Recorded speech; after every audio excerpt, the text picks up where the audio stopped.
Assalamualaikum warahmatullahi wabarakatuh. Selamat pagi, masih semangat semuanya. Bertemu di pertemuan ini yaitu mata pelajaran prakarya, di mana minggu lalu kita men-skip pelajaran prakarya ini dikarenakan kita libur. Sebelum memasuki materi pada pertemuan ini, yaitu produksi kerajinan bahan keras, saya akan sedikit mengulas kembali apa yang kita pelajari 2 minggu yang lalu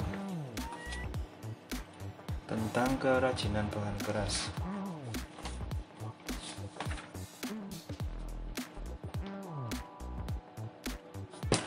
Nah, bisa dibuka LKS-nya halaman 6. Di situ ada poin A, prinsip kerajinan bahan keras. Prinsip kerajinan bahan keras ada berapa saja di situ? Berapa poin? 3 poin. Yang pertama, keunikan bahan kerajinan. Yang kedua, keragaman muatan nilai dalam produk kerajinan. Yang ketiga, aspek rancangan produk kerajinan. Nah, poin B, jenis dan karakteristik. Jenis dan karakteristik kerajinan bahan keras.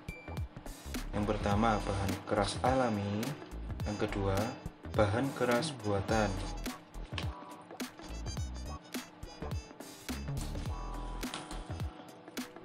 Kita memasuki produksi kerajinan bahan keras.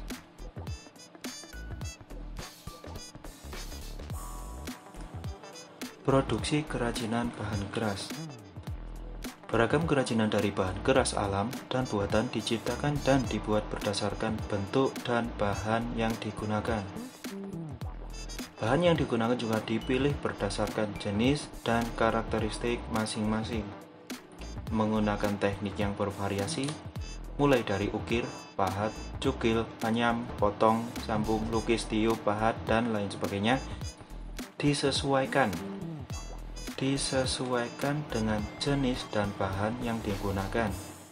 Jadi, tiap teknik itu berbeda, menyesuaikan jenis, bahan, dan karakteristik bahan-bahan yang digunakan. Jenis kerajinan bahan keras. Yang pertama, kerajinan bahan keras alam. Bahan keras alam, yang poin pertama. Yang poin kedua, kerajinan bahan keras buatan. Yang pertama alam, yang kedua buatan. Kita akan lebih mendalami materi ini karena pernah sedikit kita bahas dalam 2 minggu yang lalu. Kerajinan bahan keras alam. Tiap daerah memiliki jenis kerajinan lokal. Memiliki jenis kerajinan lokal di tiap daerah yang menjadi unggulan daerahnya masing-masing. Hal ini dikarenakan sumber daya alam pada masing-masing daerah itu berbeda. Contohnya di sini, Palu, Sulawesi Tengah merupakan daerah penghasil kayu hitam, atau sumber daya alamnya adalah kayu hitam.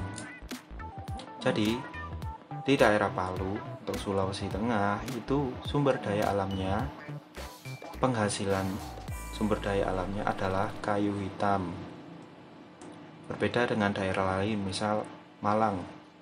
Adakah kayu hitam di Malang? Penghasil kayu hitam di Malang? Tidak. Apel banyak kalau di Malang. Maka dari itu kerajinan yang dihasilkan diantaranya berbahan kayu hitam, antara lain aksesoris, wadah serbaguna, bingkai foto, patung, dan lain sebagainya.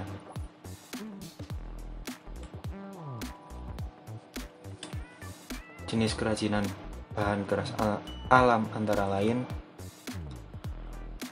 jenis kerajinan bahan keras alam pertama, yaitu bahan keras kayu. Bahan keras alam ya ini, kayu. Di antaranya dari kayu jati, kayu mahoni, pinus, kayu hitam, kayu nangka, dan masih banyak lagi. Kayu yang tergolong keras dapat dibuat karya kerajinan dengan teknik ukir atau pahat. Di sini ada yang bisa membedakan ukir antara ukir dan pahat.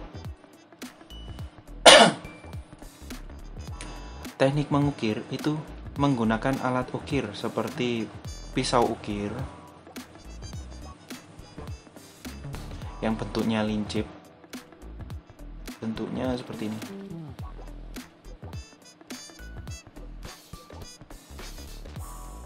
Atau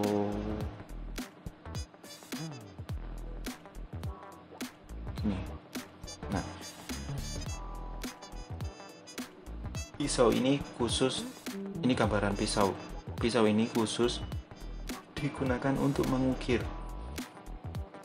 Kalau pahat digunakan, cara menggunakannya, cara mempraktekannya dengan alat pahat. Alat pahat itu apa saja? Alat pahat. Yang pertama adalah pahat itu sendiri, atau biasa disebut tatah. Seperti ini.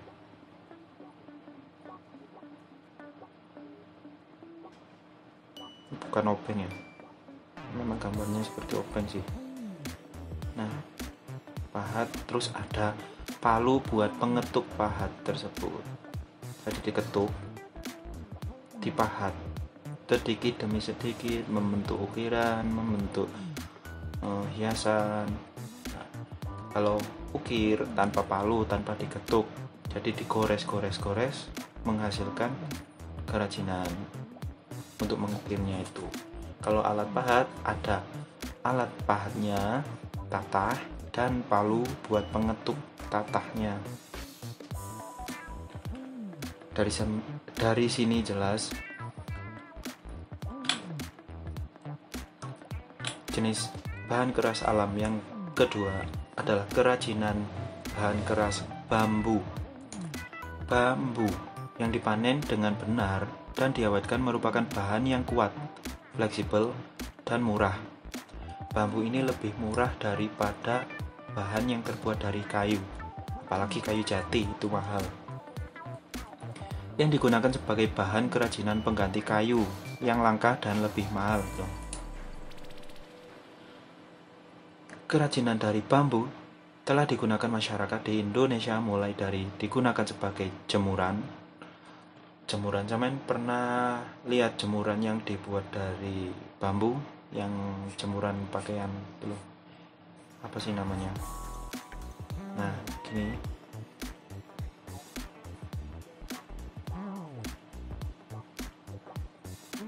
Terus buat jemur baju, jemur cucian itu loh. Paham ya? Terus tikar dari bambu, hingga kerajinan anyaman yang lainnya.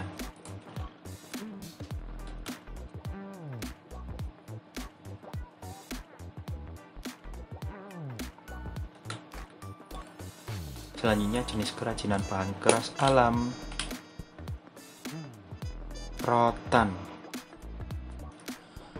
Rotan merupakan tanaman sejenis tanaman palm. Merupakan tanaman sejenis tanaman palm yang merambat dan tumbuh hingga 100 meter lebih. Oh, kulit rotan dapat dijadikan sebagai anyaman yang kuat. Rotan ini lebih kuat daripada bambu. Bagian dalam rotan jika dibelah akan menghasilkan tali rotan yang tipis yang disebut pitrit atau petrik, bukan yang di SpongeBob.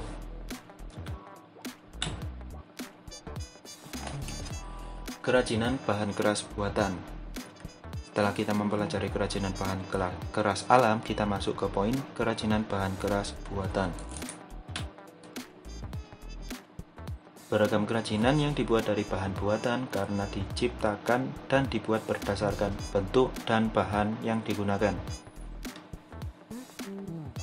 Bahannya itu berupa bisa kaleng, kaca, logam, dan sebagainya. Bisa kaleng plastik atau kaleng seng. Kalau kaleng seng itu termasuk ke jenis logam. Jenis yang pertama adalah kerajinan kaca. Kaca dapat dibentuk dengan cara dilukis. Jadi cara pengrajin menghias kaca dengan cara dilukis, yang dinamakan lukis kaca. Lukis kaca merupakan jenis kerajinan yang menampilkan gaya lukisan di atas kaca. Jadi media melukis itu adalah kaca, bukan kanvas, bukan kertas.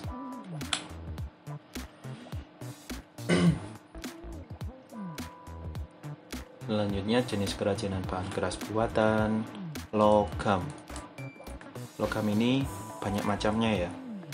Dari perunggu, emas, itu termasuk logam. Perunggu, emas, perak, aluminium, besi, dan lain-lainnya. Kuningan itu termasuk perunggu kan. Ya, kuningan itu pokoknya jenis logam. Bahan logam banyak digunakan untuk kerajinan berbentuk aksesoris, perhiasan, gelas, nampan. Kan ada gelas yang dari kuningan itu yang dihias, ada batik-batiknya. Terlebih lagi gelas-gelas kuno itu banyak yang terbuat dari logam. Wadah serbaguna dan lain-lain. Teknik yang digunakan yaitu bakar atau pemanasan. Jadi logam ini dipanaskan, nanti akan melebur dan bisa terbentuk. Dan teknik yang selain bakar atau dipanaskan adalah tempa. Teknik ditempa. Tempa paham kan? Tempa dipanaskan kemudian dipukul dengan palu tempa. Untuk pembahasan di minggu ini cukup sampai di sini. Jika ada yang kurang jelas dari penjelasan yang saya jelaskan di video ini, silakan bertanya di Google Classroom, di forum diskusi, ataupun di grup kelas masing-masing ya. Oke, kurang lebihnya saya mohon maaf. Saya akhiri sampai di sini. Semoga bermanfaat apa yang kita dipelajari betul-betul. Apa yang tadi saya jelaskan bisa dicatat kembali. Kalau ada yang terlewat bisa diulang kembali video ini. Saya akhiri. Wassalamualaikum warahmatullahi wabarakatuh.